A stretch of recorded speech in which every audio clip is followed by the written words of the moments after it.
Halo anak-anak, selamat datang kembali di kelas prakarya. Hari ini kita akan mempelajari bab baru yang ada di kelas 9, yaitu bab tentang kerajinan bahan keras. Nah, sebelum kita mulai memasuki materi di bab ini, coba kalian perhatikan gambar berikut. Gambar tersebut adalah gambar patung yang berada di Taman Pandanaran. Nama patungnya adalah patung Warak Ngendok. Nah, patung ini merupakan salah satu ikon khas kota Semarang. Patung ini adalah sebuah binatang mitologis, seekor binatang mitologis ya, yang digambarkan sebagai simbol pemersatu dari 3 etnis mayoritas yang ada di Semarang.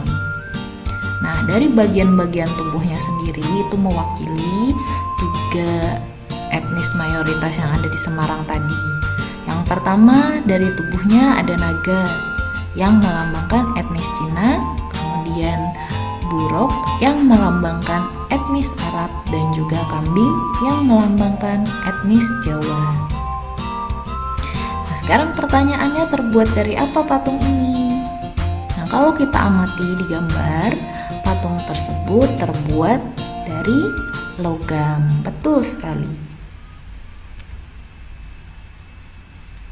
Nah, logam yang barusan kita bahas tadi adalah salah satu dari jenis bahan keras.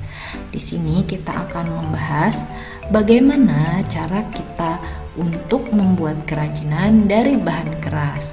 Apa saja jenis bahan keras dan juga pengertiannya.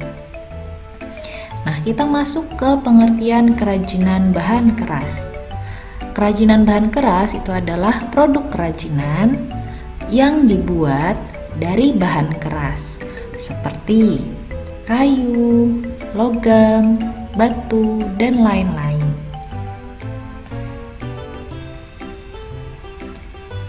Untuk jenis kerajinan bahan keras sendiri bisa dibagi menjadi 2. Yang pertama adalah bahan keras alami. Bahan keras alami adalah bahan yang langsung dipungut dari alam atau didapatkan dari alam tanpa melalui proses pengolahan. Baik itu pengolahan pabrik menjadi bahan baku untuk kerajinan atau kebutuhan lainnya. Jadi intinya bahan keras alami itu adalah bahan keras yang langsung didapatkan dari alam dan bisa diolah menjadi kerajinan. Contoh dari bahan keras alami ada seperti pada gambar di sebelah kiri. Contohnya bambu, batu, kayu, atau rotan. Masih banyak lagi jenis bahan keras alami lainnya. Silahkan kalian cek sendiri di buku prakarya. Nah, untuk jenis bahan keras yang kedua adalah bahan keras buatan.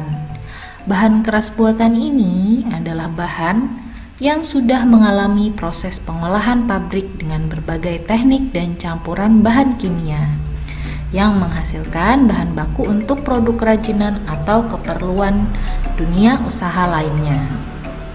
Intinya, bahan keras buatan itu meskipun didapatkan dari alam, tetapi dia melalui proses pengolahan pabrik. Contohnya seperti pada gambar di sebelah kiri. Ada gambar emas batangan. Nah, emas sendiri kan bisa didapatkan dari alam. Tetapi emas yang didapatkan dari alam itu bentuknya biasanya masih berupa butiran pasir atau berupa bongkahan. Sedangkan emas yang kita lihat di gambar bentuknya sudah kotak-kotak persegi. Nah, emas yang sudah berbentuk kotak-kotak atau persegi itu berarti dia sudah mengalami proses pengolahan di pabrik. Sehingga emas yang ada pada gambar itu termasuk ke emas bahan keras buatan. Selain emas ada contoh lain lagi, yaitu logam, berbagai campuran logam, dan logam-logam yang sudah masuk ke pengolahan pabrik.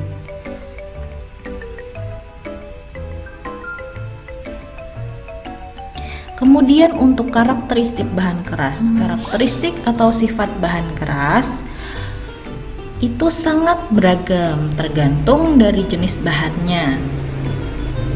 Contoh dari karakteristik atau sifat antara lain adalah misalnya bahan keras tersebut permukaannya halus atau permukaannya kasar. Bisa juga dia bebannya cukup berat atau lebih ringan. Kemudian misalkan berwarna ada yang berwarna coklat atau putih dan lain sebagainya. Mudah patah, ulet, keras dan sebagainya. Untuk memahami tentang karakteristik bahan keras, coba kita amati gambar berikut. Di sini saya punya 3 gambar. Gambar pertama yang ada di sebelah kiri atas, ini adalah gambar berbagai macam cangkang kerang. Nah, cangkang kerang juga termasuk ke bahan keras yang alami. Cangkang kerang ini memiliki sifat berbagai macam, bisa dilihat dari bentuknya. Bentuk cangkang kerang berbeda-beda. Bisa juga dilihat dari coraknya. Ada yang coraknya bintik-bintik, ada yang garis-garis. Kemudian bisa juga dilihat dari warnanya. Kita juga bisa melihat dari bentuknya, ada yang bentuknya seperti kipas, memanjang, bulat, dan lain sebagainya. Kemudian untuk gambar di bawah, nah di sini saya punya berbagai jenis kayu. Jadi bahkan meskipun bahannya itu adalah bahan kayu, tetapi kalau jenis dari pohonnya itu tersebut berbeda, sifatnya juga berbeda. Kita bisa lihat dari warnanya saja. Ada yang warnanya lebih ke putih, ada yang warnanya coklatnya gelap, ada yang warnanya hampir merah marun. Kemudian kita juga bisa lihat dari coraknya. Ada yang garis-garisnya begitu banyak dan nampak, ada yang tidak begitu nampak, dan lain sebagainya. Belum lagi kalau kita bandingkan dari berat atau dari kekuatan, itu juga berbeda-beda tergantung dari jenis kayunya. Sama seperti metal juga memiliki sifat yang berbeda. Misalnya ada metal besi yang lebih mudah berkarat dibandingkan dengan aluminium. Atau ada metal yang bentuknya tidak keras seperti logam-logam lain. Contohnya adalah raksa. Raksa adalah logam tapi bentuknya tidak berupa padatan melainkan zat cair.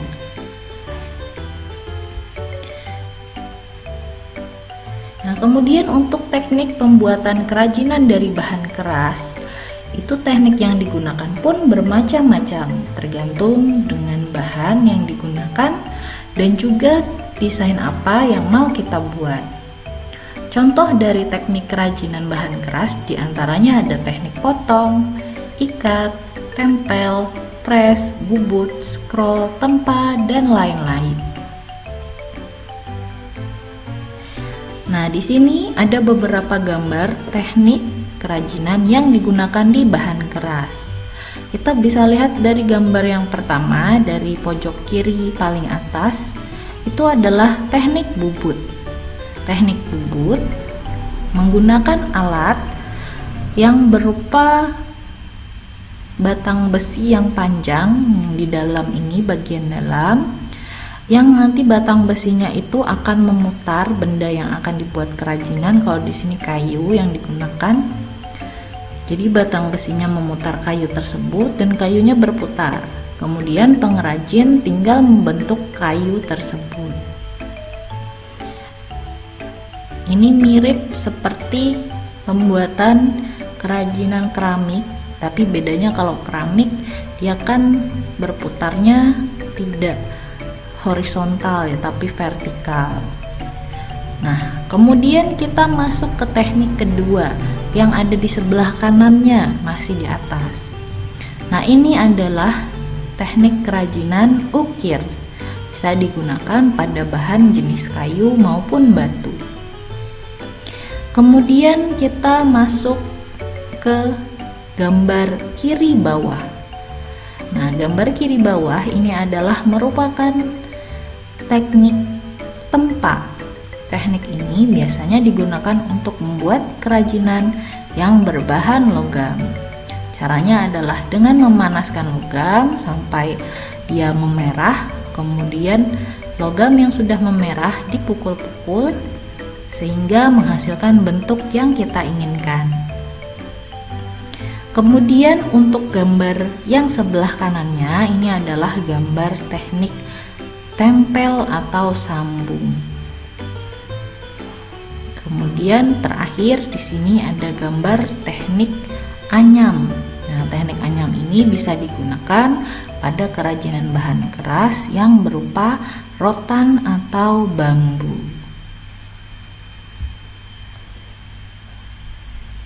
Nah, sekarang kita masuk ke muatan nilai dalam produk kerajinan.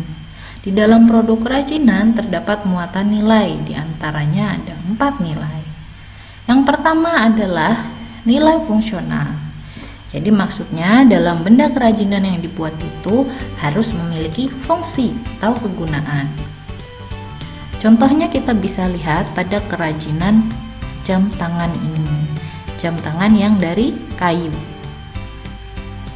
Dia memang merupakan kerajinan yang terbuat dari benda keras yaitu kayu dan memiliki nilai fungsi atau guna. Fungsi dari jam tangan kayu ini adalah sebagai penunjuk waktu.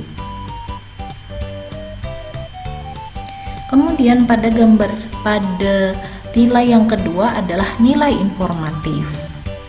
Maksudnya, di dalam benda kerajinan yang dibuat itu bisa saja memiliki informasi di dalamnya. Informasi apa? Nah, contoh seperti pada gambar di sebelah kiri.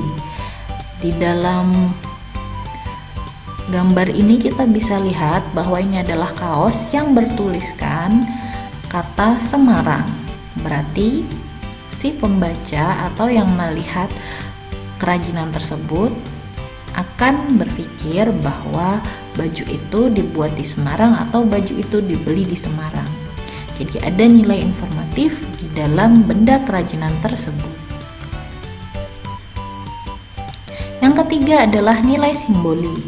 Maksudnya dalam benda kerajinan yang dibuat itu memiliki nilai simbol.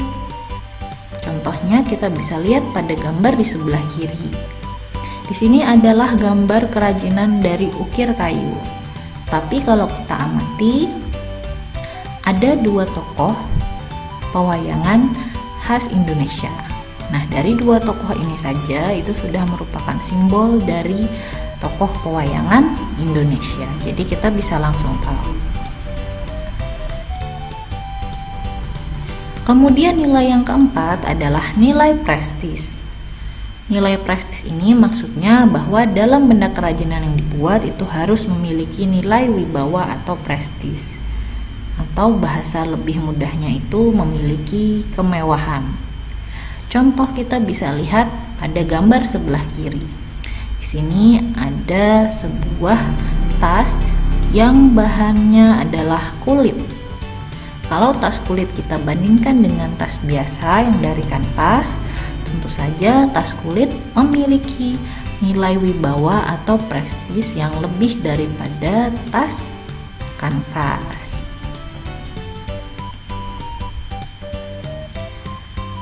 Nah, setelah mengetahui nilai-nilai dalam benda kerajinan, sekarang kita masuk ke prinsip perancangan kerajinan.